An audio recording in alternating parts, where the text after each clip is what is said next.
চলুন আজ মিষ্টি ঝালের পুলি বানিয়ে নেব। দারুণ স্বাদের খেতে এই মুগ পুলি। তার জন্য প্রথমে পুরটা রেডি করে নিতে হবে। তাই একটা গোটা নারকেল কুড়ে নিয়েছি, আর একটা গোটা নারকেলে 250 গ্রাম গুড় বা চিনি লাগে। তাই আমি গুড় আর চিনি একসঙ্গে দুটো মিলিয়েই 250 গ্রাম দিয়ে ভালো করে মেখে নিচ্ছি। এবার 1 কাপ জল দিয়ে জাল করে নেব। 500 গ্রাম মুগের ডাল ধুয়ে প্রেসার কুকারে সেদ্ধ করতে বসিয়ে দিলাম। বেশি জল দেব না, পরিমাণ মতো জল দেব, আর 2টো কাঁচা লঙ্কা দিয়ে দেব। এই দিকে নারকেলের পুরটা হয়ে গেছে। খুব ঝরঝরে না, সামান্য আঠালোর মতো করে এলাচের গুঁড়ো মিশিয়ে নামিয়ে নেব।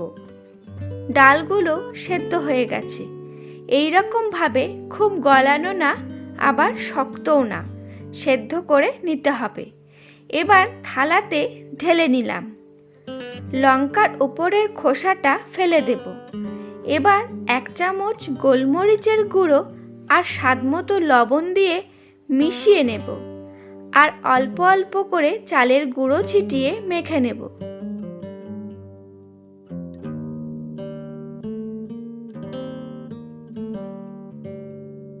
এবার পাতলা লেচির মতো করে, খুব পাতলা যেন না হয়, না হলে বেরিয়ে যেতে পারে। পুরটা মাঝখানে দিয়ে 2 দিক থেকে মুখটা ভালো করে বন্ধ করে দেব। যার যেমন ডিজাইন পছন্দ সে সেইভাবে করে নেবেন।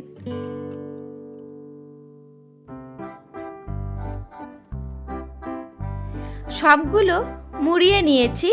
এবার কড়াই গরম করে তেল দেব। সাদা তেলও দিতে পারেন বা সর্ষের তেল। গরম হলে একটা করে ছাড়ব।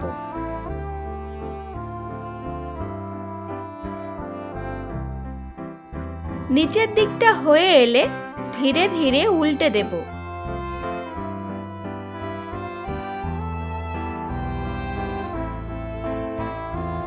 দুই পিঠ লাল করে ভেজে তুলে নেব।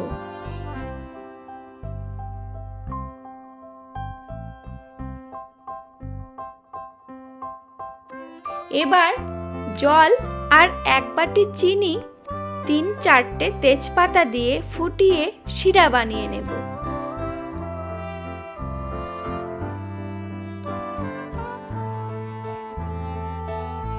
ভাজা পুলিগুলো এবার একটা পাত্রে রেখে শিরাটা ওপরে আস্তে আস্তে ঢেলে দেব।